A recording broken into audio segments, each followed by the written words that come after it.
Welcome to Truckers Voices Podcast. Your host, Tim Taylor, and co-host, Steve Brand. Sit back, relax, and enjoy the show.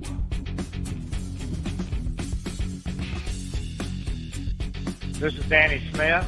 Just calling to tell you how much I appreciate listening to your show, Truckers Voices. It's very informative. I really like hearing the drivers' stories, how they got into the trucking industry and maybe what kind of trucks they started out with. And it's just been a lot of fun, and I would encourage any drivers out there to tune in and listen, call in, be a part of it. It's a great show. Thanks.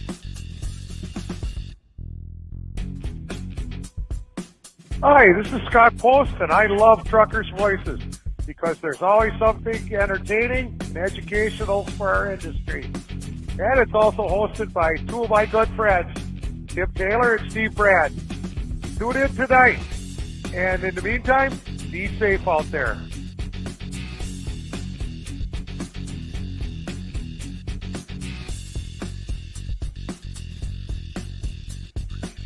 Hey everybody, how you doing tonight? My name's Charlie Demchuk, and I'm here to welcome you to tonight's big show.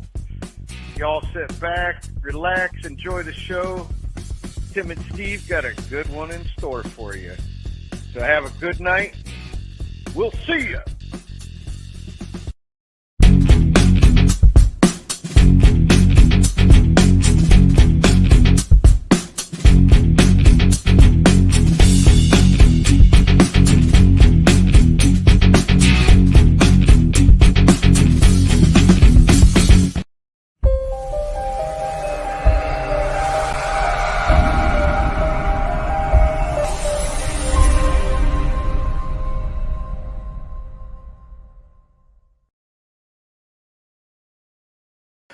Well, good afternoon, everybody. And I say good afternoon or good evening or good night. Wherever you're at, whatever it is, it's good because, hey, it's always good whenever we're still alive. We're on this side of the dirt and we can say, hey, you know what? It's good. All right. So anyway, I want to welcome everybody to Truckers Voices tonight. We got a special show for y'all tonight. We got a great guest lined up on here, and he's going to come on, and Mr. Mike Buck here in a little bit and share his story about how he got into trucking, everything that's going on through his trucking career, and what he's doing now. So I'm just eager to hear from him, and I know that you all are also. My co-host decided to go on vacation, and I'm going to kind of like share my screen with y'all here. I want to show y'all what my co-host is up to. So yeah, let me get that screen sharing up there. Let's see if I got that. Not that one, but that one. All right, let me share it there. So there's my co-host, Mr. Steve Brand, and he is look at how happy he is. Right there, he's on a boat somewhere out there in the middle of the ocean. I asked him was he going to catch the show tonight, and he said, "No, sir, I'm going to be floating at sea." I said, "All right, did you tell that captain out there on that ship that you were the captain also, and that you could take care of that boat if he needed you?" So he said he hadn't seen the captain yet, but he said he would let him know that he's a captain also. So some of y'all know what I'm talking about there. But anyway, Steve's not with us tonight, so I'm going to have to carry the show right by myself tonight, and I think that I might be able to handle it. So anyway, I do want to say that, the views expressed on this show are those of the host and the guest only, and they do not reflect those of others or other entities, like I like to say sometimes. So just to try to get the legal stuff out of the way there to cover ourselves, because, we're all human, and sometimes we might say something that, that we're not supposed to. You know how Facebook and YouTube and some of these other social platforms are. So we try to cover ourselves in that manner there. So later on tonight, I'm going to open up the phone lines. For those of you that know Mike Buck, you can all call at 251-616-2151 at any time during the show. But while he's telling us about his story, I just kind of, ask y'all to kind of, hold off on the phone calls, but we will open up the phone lines there after a while, and I'll put the phone number back up there. I'll put it there, and I'll put it in the comments also whenever we get ready for it. So anyway, I had a good day of trucking myself today. Went up to the big ATL and got my loads, turned around, and come back home. And here I am talking to you guys and gals out there. So, hey, I had a good day of trucking. Some people always say, like Steve said, the best trip home is the trip back through that door, and that's holds a lot of weight to it there, because every time we come back through that door, it's been a good trip. I hope the day never comes that we don't come back through that door. But that's my prayer for y'all, is to come home safely each and every day and each and every night. So anyway, so I belabored this enough, and I want to get on into the conversation with Mr. Mike Buck here. So let me see if I can get his Rocky music up here so I can bring him on in here, because he's a champ in his own right. Okay.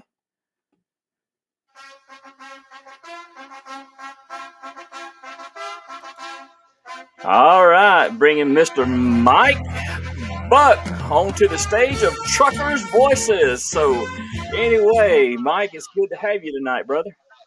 Well, thanks for having me. I'm really tickled to be here. Absolutely, Mike. So tell us a little bit about where you at, where you coming from. Do I hear an echo on your end somewhere? Uh, I'm not hearing it, but is it? It may just be because I'm in the truck here talking against the glass, perhaps. Maybe so. Maybe so. It might be. It's not coming out the speaker of your phone by no chance. It might be your earpiece that I'm just kind of picking up the Yeah. feedback from your microphone. So anyway, let's do this, Mike. So the recording won't be picking up the echo. Can you disconnect from the Bluetooth, and let's try it that way real quick, like? Yeah, sure. Let's see.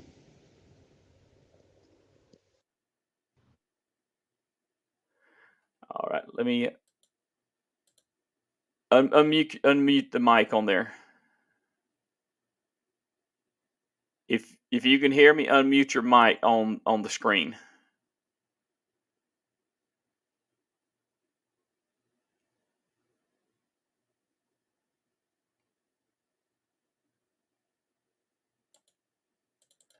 It's got it muted, Mike. So anyway, I can't hear you, brother. I don't know what happened on that end. Go ahead and put your Bluetooth back on. Go ahead and put your Bluetooth back on. We'll just work through it there, right? That's some of the technical difficulties that we always have. So, Mike, I don't know what's can't unmute the mic isn't connected. Okay, so your Bluetooth's not connected there, Mike. Turn up your volume on your phone and see if you can hear me.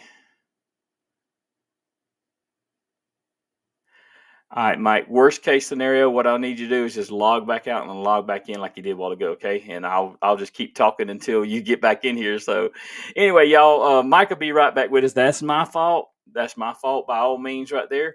I told him to take this Bluetooth off and connect back up. But anyway, long story short, that's what happens sometimes. We have these technical issues that's going on there. So, anyway. So while he's doing that, I'm gonna go ahead and put his picture up there on the screen, and I'll screen share that real quick, like not that one, but we'll share this one right here. So I'm gonna talk to Mike about this big family that he's got once he gets logged back in here. But anyway, is everybody tonight? Here he comes right here. So let's try this right here. All right, Mike, you back on there? Yes, sir. All right, I'm sorry about that. That was my fault. So I told you to disconnect it and all that because I was hearing that echo, but we can just work through all that, right? Okay, we're good. All right, all right. So I got I was just talking to everybody there, and I put your family's picture up there. And so anyway, I wanted to put that up there so you can kind of tell us who you are, where you're from, and all about your family before we get started on here. So I'm Mike Buck, and I'm from Moores, where I live currently. Grew up in Norman, Oklahoma, And the picture you're looking at is my three daughters and my three sons-in-law and all six of my grandchildren, age 13 to age 4. Now they're Wow. not they're a little younger in that picture, but they're currently 13 to 4. Right. So you got 6 grandchildren. That's awesome. So Yep. I know you got to be, definitely proud of each and every one of them there, Mike. Oh, absolutely, absolutely. Well, 5 granddaughters and 1 grandson. How long have you been married to your lovely wife there? 40 years in August, so we're coming up on our 40th anniversary. She's just about got you trained. What do you think? Well, I think she's got so much into me, she's not going to give up yet. I don't think she's got me trained yet, but she's too far along to give up now. I hear you. I've been married 37 years myself there, so I definitely get it, Mike.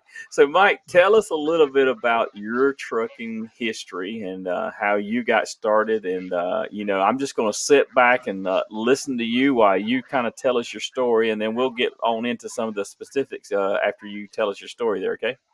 Okay. There are a lot of good reasons for somebody to get into trucking. And personally, I did it out of spite. My third grade math teacher told me that no one would pay me to look out a window all day. Here I am, getting paid to look out a window all day.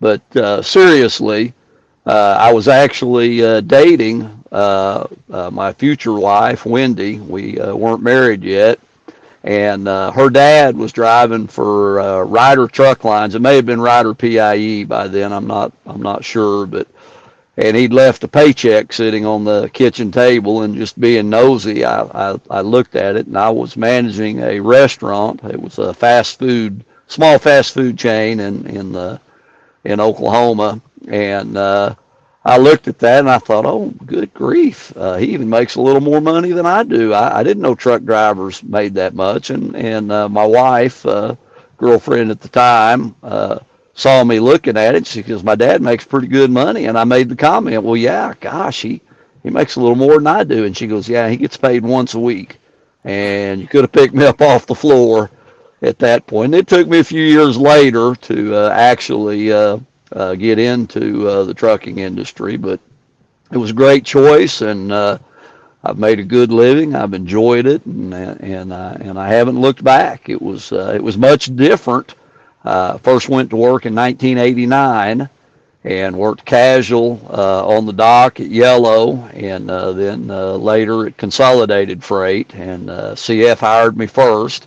And a few years later, after a change of operations, and I was laid off, I got an opportunity to go on the road with CF, and things have certainly changed. I hear a lot of people talk about that being the good old days, and I think back to no power steering, no Jake brakes, no cruise control, no heated mirrors, and air conditionings that would freeze you out of that cab as long as it was below 80 degrees and it was dark. So this is the good old days right now, not then. Right, right. So let me take this down here real quick. Like, um, so you know, starting out as what you've been into 37 years now, or 30, 30, almost 35. almost 35. So Yeah. some of the changes that you've seen in the industry, just tell us some of that you've seen throughout the years, and whether you like the change or whether you didn't like the changes. Well, I think by and large, I think the change has been good. The much more about safety. I talked about some of the things that the trucks then didn't have, and of course the power steering was a big one, and if even air conditioning and cruise control. If you don't think they're safety items, try driving 10 hours on a triple digit day without cruise control and without a decent air conditioning, and fatigue sets in much quicker and much more severely. And so they didn't the trucks didn't even have bobtail proportioning valves, which predated anti-lock brakes. And so, we always preach it's much more dangerous to bobtail than it is to pull the trailer. And it was even more so back then because the way the brakes were set up, they routed more air pressure to your drive axle because that's normally where your weight was. Well, when you were bobtailing, your weight was in the steer axle. And so you would have to push the brake hard enough to get enough air and braking power to your steer axle. You locked your drive axle up, and it was when you were bobtailing, if you had to stop quick, it was stab braking. It was just pumping that brake, basically working it like an anti-lock brake system works. So, and of course there were no lane departure warning system. They didn't have the adaptive cruise control. They didn't have cruise control at all. And I think by and large, the improvements and the additions have made us a lot safer out on the road, and that's great. Absolutely. And I know that you just mentioned something that we ain't heard a lot about in a long time, but stab breaking, man. Uh, Hmm. I mean, I wonder how many of these new hires know anything about stab breaking. Because I mean, now they got all the advancements on the ABS systems and everything else that kind of help take over and help that out. But yeah, you're right. You just brought back some memories there to me for sure, and we've definitely come a long ways. Um, Mike, when you started driving, what's one of the first tractors that you ever drove? So I drove a 1981 cab over white Freightliner. And boy, I'll tell you what. Now that thing, that was with Consolidated Freightways, and I remember I was bobtailing with that, as a matter of fact. And it was we had a terminal in Chickasha, and they only had two drivers there. And I got in the truck, and of course, if you remember those cab overs, they had a high dog house, and you could not see the floor on the passenger side. And that thing rattled so bad and clanked.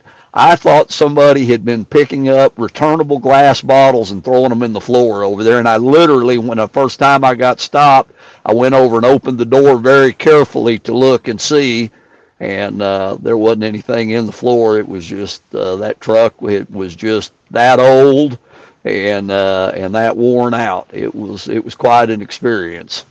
Oh yeah, and that you think back on that, the good old days. Some people say back at the good old days. So, you know, was it really the good old days then? I mean, because it seems like nowadays, we got all the comforts of home, we got all the safety features that help us out, our tools that help us, stay safe, and so we've come a long ways for sure, for sure. And so Consolidated Freightways. So how many years was you there at Consolidated? I was with Consolidated for 13 years. 13 years. And so that's where you got started out. So how did you learn how to absolutely start driving a truck? Did you go to truck driving school or did you kind of self graduate? No, well, you had to start casual, and I worked casual at Yellow as well. And all you could do if you wanted to get your license. I actually already had a commercial chauffeur's license. Um, in the state of Oklahoma at that time, to get a commercial chauffeur's license, you had to have an operator's license and go down to the DMV with your operator's license, and you had to pay them $20 more to upgrade that to a commercial chauffeur's license, and you had to take a 20-question test, of which you only had to answer 16 of them correctly, and then congratulations, you were ready to go. You could legally then drive a truck. You had to get a DOT physical. But that was it. To actually learn to drive that truck, and in the case of both CF and Yellow, you had to get in good with one of the hostlers and show up to work early. And they would show you how to hook it up, and then they would find you a spot where you could practice backing and drive around the yard, and that was how you had to do it. There were no driving schools, and like I said, the commercial chauffeur's license, it didn't require much skill to get that. It's a miracle that it didn't turn out worse than it was back then. Right, right. So when you left Consolidated Freight, or whatever happened there, you moved into Yellow. Is that right? Yeah, that's correct. I was driving over the road for CF, and I knew a lot of the drivers at Yellow, and I actually had it wasn't looking good at CF, and I had actually put my application in the week before CF closed with Yellow, and it was fortunate I was one of the first that they hired. It didn't hurt at all that my father-in-law was a road driver for Yellow, and like I said, I knew several of the guys over there, and they all put in a good word for me. And I was only out of work 10 days when CF went out and was able to go to work at Yellow. Now, all your time with Yellow, that started back in what year? 2002.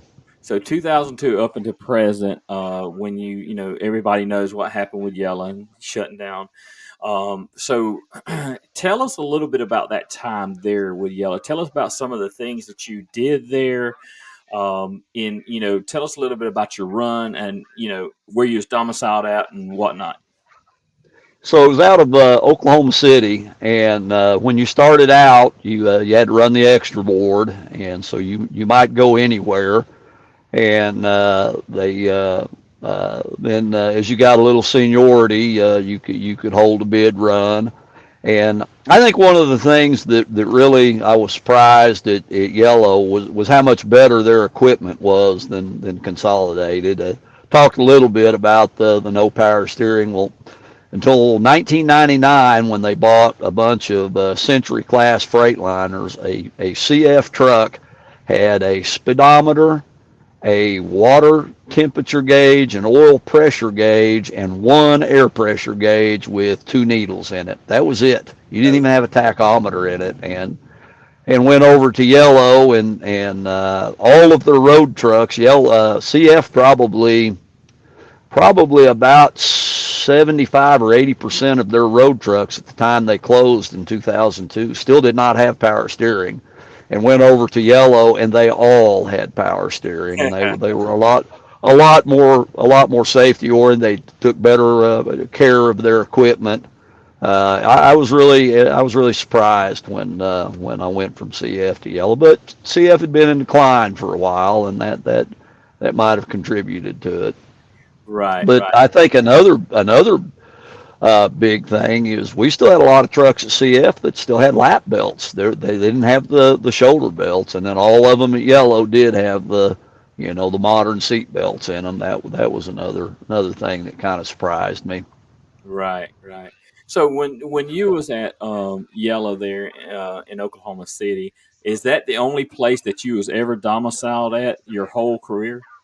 Yes, that's correct. And when I got enough seniority, I held several bids over the years, but I was on a Lubbock laydown run for probably about 5 or 6, maybe even 7 years. I ran that for quite a while, and that was a pretty short run. Went out at 10 o'clock at night. You could make a living on it, but you had to run all 6 days. If you only ran 4, it was a pretty light check because it was only 346 miles Yeah. if you went through Wichita Falls, and 378, I believe, if you went through Amarillo. And then the last run I was on was Denver. I ran Oklahoma City to Denver, and that was 610 miles, and most of that 2-lane roads. And that was a staggered bid because you couldn't if you ran 6 of them the first week, then you didn't have enough hours to go out on your first trip the next week, so they would stagger it. And so I would run Monday, Wednesday, and Friday one week, and that week I had Sunday and Monday off. And then I'd run Tuesday and Thursday the next week, and that week I had Saturday and Sunday off. So it was a pretty nice bid. Yeah, I think I passed you out there somewhere one time before. Yes, I think so. Yeah. If you notice, I said I passed you. That Yeah, that was everybody. That didn't put you in an elite group, I can assure you. Well, I had a big truck with a big motor then, so I could get out there and run with the best of them that time I was out there. So anyway, Mike. When your career there at Yellow, did you ever? You just did lay downs. You never did any meet and y'all didn't have any meet and turns or anything like that, right? Where you We had to we go. had yeah we had a few of them. We didn't have very many meet and turns, but that was in the works before they went out. That was part of the change of operations. They were wanting to do a lot more meet and turns, do them everywhere that they possibly could. And then I did do a couple of turn runs over the time. I turned Springdale, Arkansas, which is in the Fayetteville area. Right. And then also for a while we turned Dallas. They had a change of operations, and at the end Dallas was turning us, but I ran a Dallas turn for a little while too out of Oklahoma City.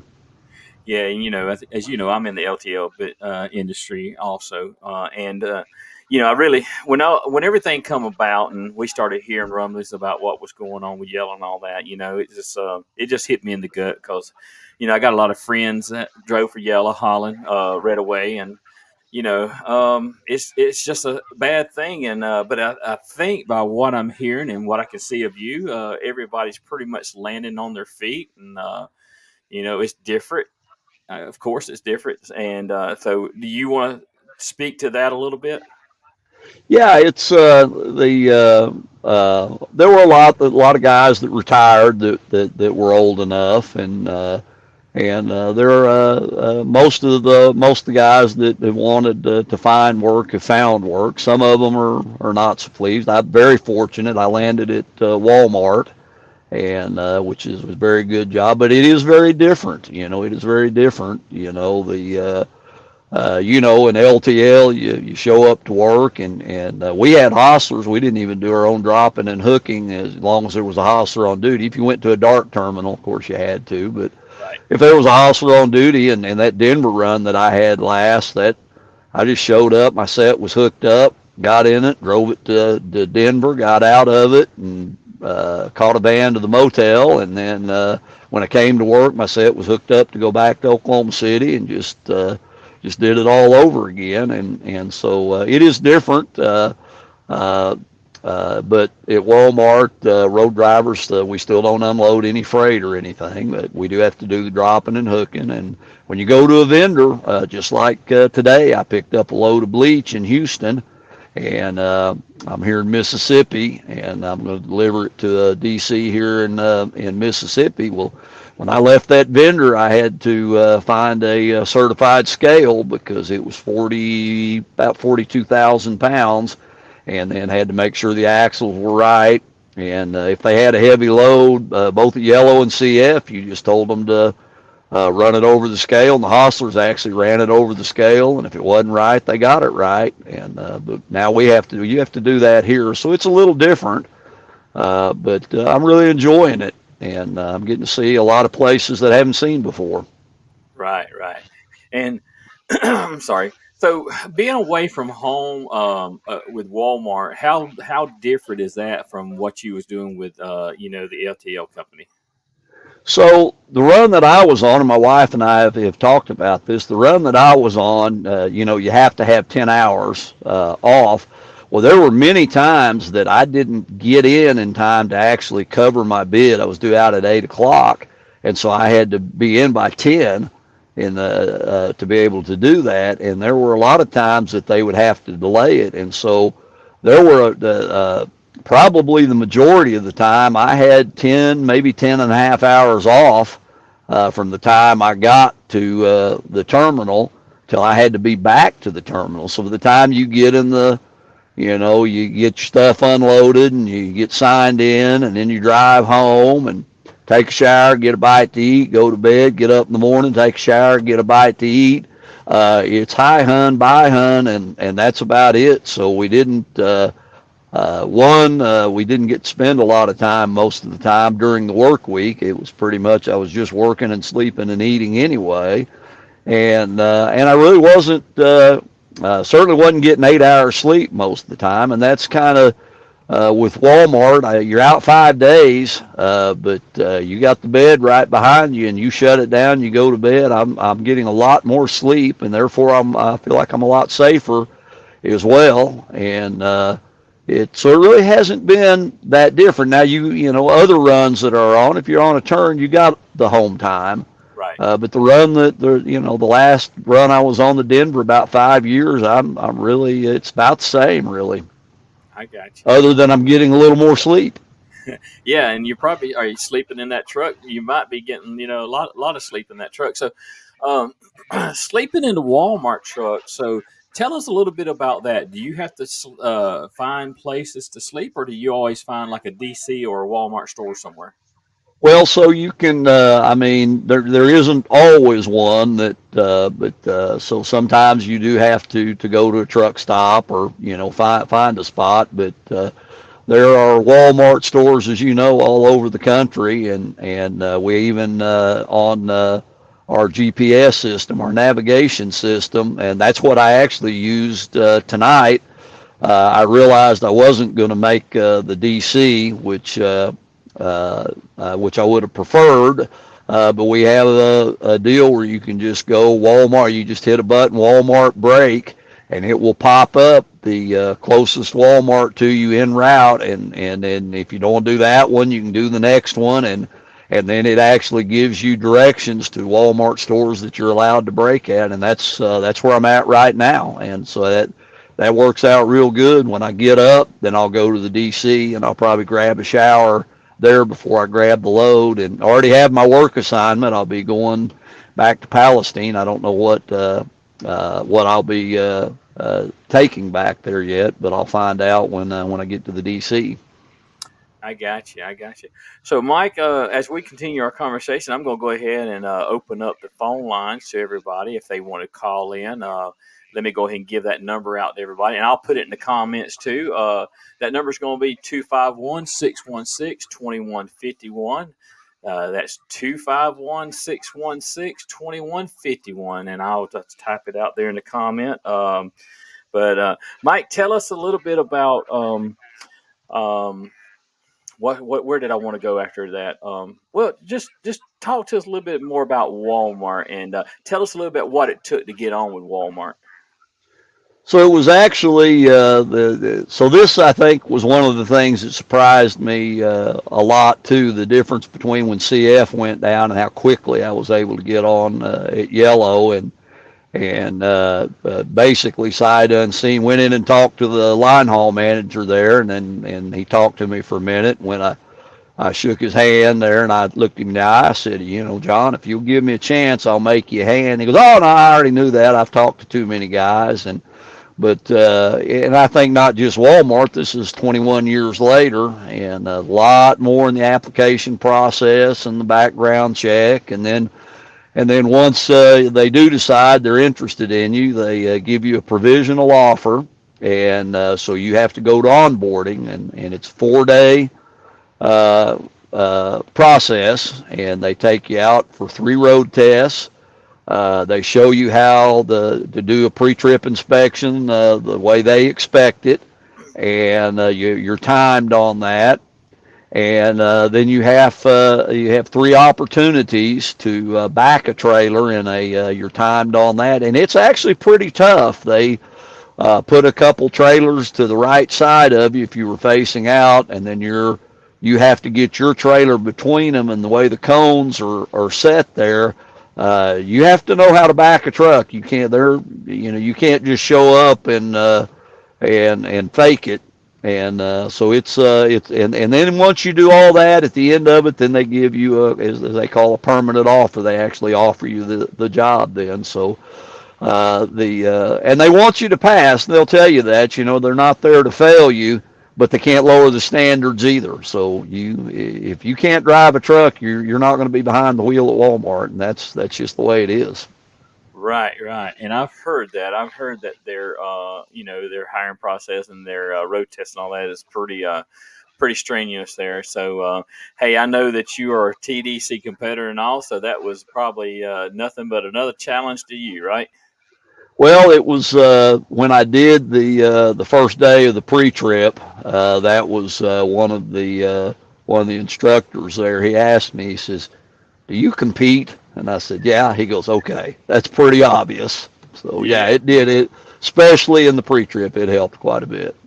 I got you. I got you. All right. So I've got the phone number in the comments on Facebook on Truckers Voices, and also got it on YouTube. And anyway, but I'll say it one more time. If y'all want to call in and talk to Mike, or got any questions for him, or just tell him, hey, that number is 251-616-2151. I'm actually going to put the number. I'm going to put it up on screen there. I hope that y'all can see it here in just a second. So anyway, I'll put it right there. So hey, I think they might be able to see that, Mike. What you think? Yep, yep, it's pretty clear. Let's just see if anybody will call in here. So while we're waiting on a call in, before I forget it tonight, I want to tell everybody that we got these Truckers Voices shirts. I've got plenty of them, and if you want to get one, they're $25. I got extra large. Two X's and I got three X's and I got medium. So y'all let me know. I've already got quite a few of them sold already, but yeah, if I don't have them, I can have them printed at any time. So anyway, and that was inspired by Steve there. They see me rolling. So anyway, that's what the back of the shirt says. So Mike, look at there. I delayed enough. We got a call come in. Let me catch this call here. All right. Hey, welcome to Truckers Voices. Who do we have on the line? Say Harper. Sophia. Hey, Sophia. How are you? Good. Good. So, do you know this voice here, Mike? Yeah, yeah, that sounds like two of my granddaughters. Sounds like Harper and Sophia. So, Harper and Sophia, y'all want to say hey to your granddaddy?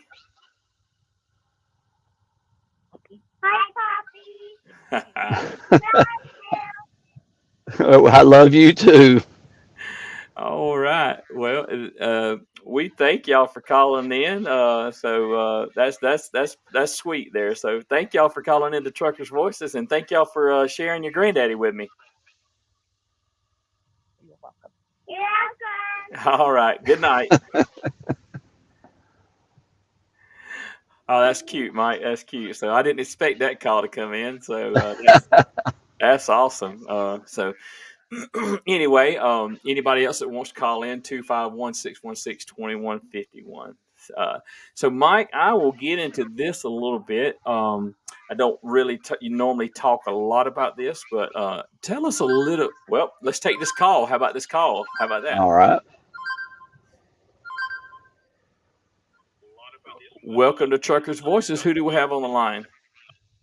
My name's Doug. Hey, Doug, I got Mike Buck on the line. What do you want to say to Mike tonight? Well, I hate to admit it, but I'm actually related to that individual. All right. Well, go ahead and talk to him. He can hear you. Okay.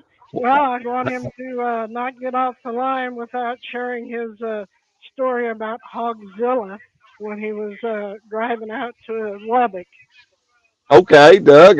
That's my brother, by the way. That is a good story. I can tell a few trucker stories, and that so that was when I was running Lubbock, and they would pay us to go through Wichita Falls because it was shorter, and but there were a lot of hogs, and so you had to be careful through there. And one night early in the morning, it was probably I don't know, maybe 3:30, 4 o'clock in the morning, and I was on US 82, and at that point it was divided 4 lane. It was just a US highway, and at that time, so to give you an idea of how rural it is, between Seymour, Texas, and Crosbyton, Texas, is almost 100 miles, and there probably weren't 1,000 people that lived within 5 miles of the highway on either side. I mean, it was quite rural, and so there was no traffic out. The sun or the moon was setting in the west, and I'm driving into beautiful, beautiful night,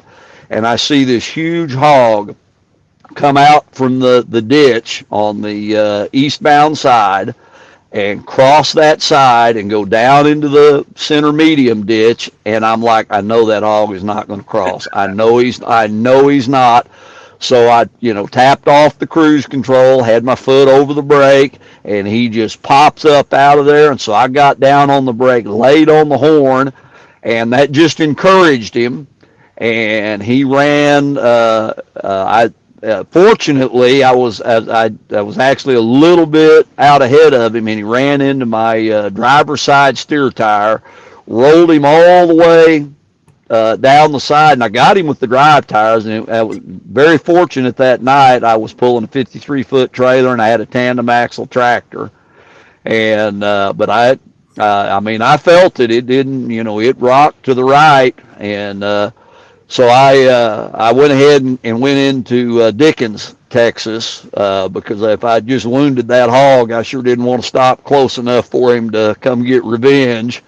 And I checked it out, and I really couldn't see a lot of damage, blood and fur and pig manure down the side, and so I drove it on into Lubbock, and I ran when I was running that Lubbock bid. There was an ABF driver out of Dallas. They turned it out of Dallas. We turned it out of Oklahoma City, or excuse me, not turned it. It was lay down. And so when the van driver picked me up, he said, "Hey," he said, "Ricky's here. If you want to."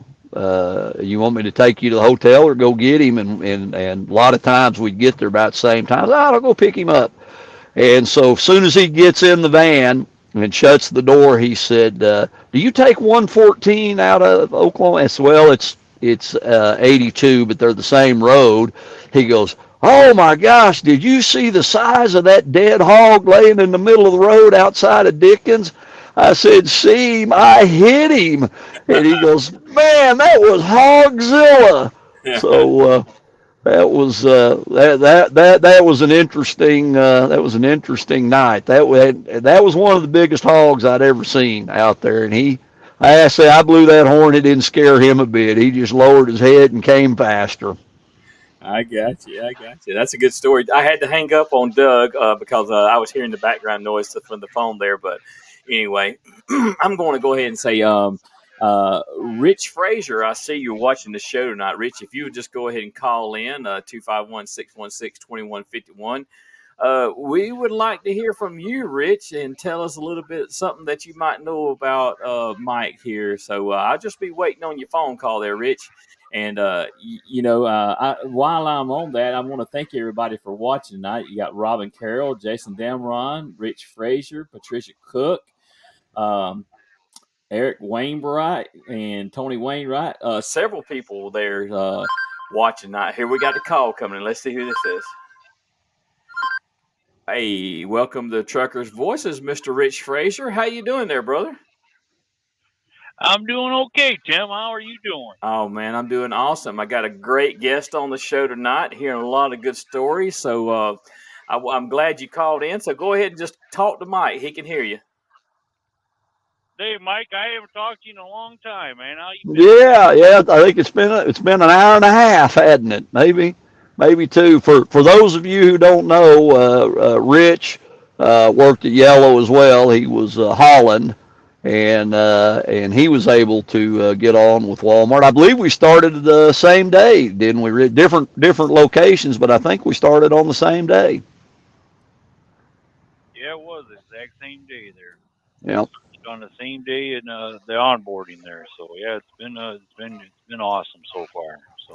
And it's been kind of neat to bounce that things off of Rich and.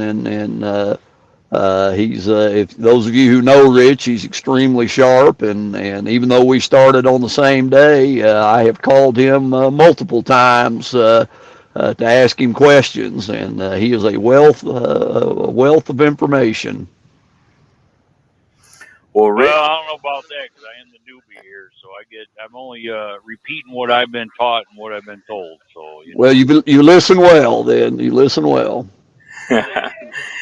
So hey, you know that story about the hog? I think I've heard that story about 3 times. think that hog gets bigger each time. I don't know if you. Well, that hog started out about 350 pounds, and he's pushing it. He's pushing half a ton right now. I can tell you. So what do you I'm say? surprised you didn't drive that truck right between his legs or something. Or, So Rich, Yeah. so what are you saying there, Rich? There's a lot of bacon there now. yeah, I'd say there's a lot of something there. Yeah, I got you. I got you. So Rich, tell us a little bit about your time working with Mike there. Tell us about Mike a little bit. You know what, Mike is. I call him the walking encyclopedia. Mike's got a lot of information in him, and I learn a lot from Mike by just listening to him. But he tells me he's not as smart as he once was since Google came out. So he says before Google, he sounded a lot smarter than he does now. But he's still book full of knowledge and stuff that he puts out. It's you can fact check it, and I guarantee you, 99.9% of the time, he's going to be right. So I enjoy working with Mike. He's like I said, a book of knowledge. Absolutely, absolutely. Well, I'm glad you called in, and I want you to go ahead and give a plug for your raffle that you're doing for the safety drive before we hang up with you. Okay. Oh, man, I appreciate it, Tim. Appreciate it. Yeah, I'm raffling off a handmade guitar. This thing is beautiful. It's made out of mahogany. Is the base of it. It's got mahogany and rosewood. And this particular guitar is also was made by a fellow truck driver that I used to work with, Mr. Jim Klein. And Jim just does fantastic work, and he really takes his time with it. Um, and some of the stuff that I don't know if you're a guitar person or not there, but you know the fretboard and pickups are Seymour Duncan vintage broadcasters. I don't know a lot about guitars, but that's what the pickups and stuff are on it. Also in second place in that is a handmade quilt made by one of my dear friend's mom. We've been friends since grade school, and his mom's really into the quilt, and so she donated a handmade quilt. That's the second prize, and then third prize is a $50 gift card to Best Buy. So it's one ticket for $10 and three tickets for $20. So if you guys are interested, go to Safety Drive and if you put it on underneath my name and donate, I can just I'll see it and make sure your name's on it, and I'll make sure the tickets get to you as soon as I receive notification that you donated. All right, Rich. And can they reach out to you directly if they know you and buy tickets also? Yeah. Yes, they can reach out to me directly and buy tickets. I have tickets for sale, and I'll have tickets for sale at the event also. Okay. So you can reach out to me. You can message me on Facebook if you want, and I will get back to you as soon as I can. All right. Well, Rich, thank you for calling in. I do appreciate it. I did want you to get a plug in there for the Safety Drive for Cure, which we support the Pediatric Brain Tumor Foundation through that charity. And if y'all want to get in on that and help out, every bit of the money, 100% of it goes to the Safety Drive for a Cure. None of it goes to administration or anything. All the money goes to help some family that finds out that they have this dreaded disease of a pediatric brain tumor. Okay. So anyway, well, Rich, thank you for calling in tonight, brother. All right, thank you, Tim. Mike, we'll talk at you sometime. I'm sure. Sorry. Yeah, I'm sure I'll call you tomorrow sometime. I'll need something, I'm sure. All right. Good night, Rich. All right, take care, guys. Tim, I'm glad you brought up the Safety Drive for a Cure. That is a tremendous organization that Herschel has put together, and I actually competed in that when it was still the Battle of the Borders, and only open to YRC companies. And to have witnessed how that has grown and the money that they have raised, it's just phenomenal. It's just absolutely phenomenal. It is. And if you're out there listening to this and you are a competitor, This is a great opportunity to practice. They run it just like they would a state or national TDC, and the test is generally as hard as nationals. The course is usually 9 or 10 problems, so it gives you more of an opportunity to practice. And the pre-trip inspection is pretty tough too. And one of the best things about it is you'll be competing with former national and national grand champions. And at the safety drive for a cure, ask them a question, ask for some help. They'll help you there. Now, they're not going to help you at the state level because they're competing against you. Right. But this is a charity, and this is to raise money, and you can really step up your game by going and participating in this. Absolutely, Mike, and I appreciate that, man. And that is March the 16th, and I can segue into something else off of that right now. For our listening audience, that safety drive participants, Herschel Evans is going to come on here next week on Thursday night and give us some more information on what's coming up in the near future with the safety drive. So y'all don't want to miss that show next week. So we're going to have Herschel on here next week talking everything safety drive for a cure. And y'all can call in and ask questions and anything like that. I know Herschel used to try to get videos out there, and I've had him on before. I just wanted to get him on here for information's sake next week. So y'all be sure to tune into the show next week. Excuse me, Mike. So anyway, Mike, it's we're getting close to the top of the hour. Can you believe we almost been talking an hour now? That's not hard for us, Tim. No, no. But I always try to end the show with a word of encouragement and a word of safety. And but first of all, I want to thank you for coming on the show tonight.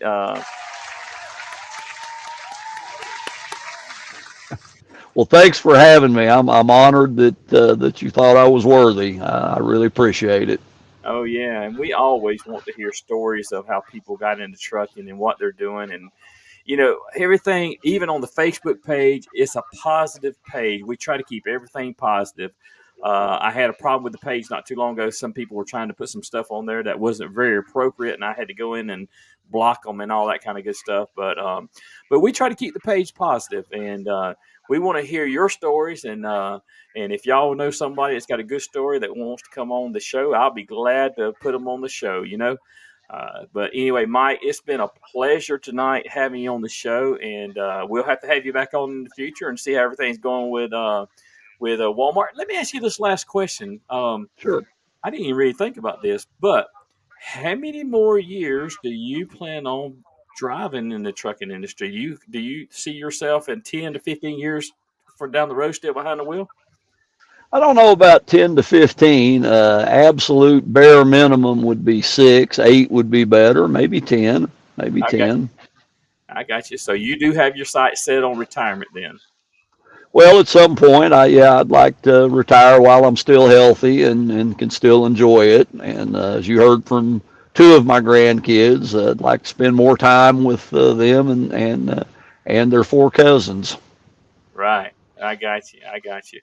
Well, thank you for that. What would you say to a young person getting into the industry? How would you encourage him or her?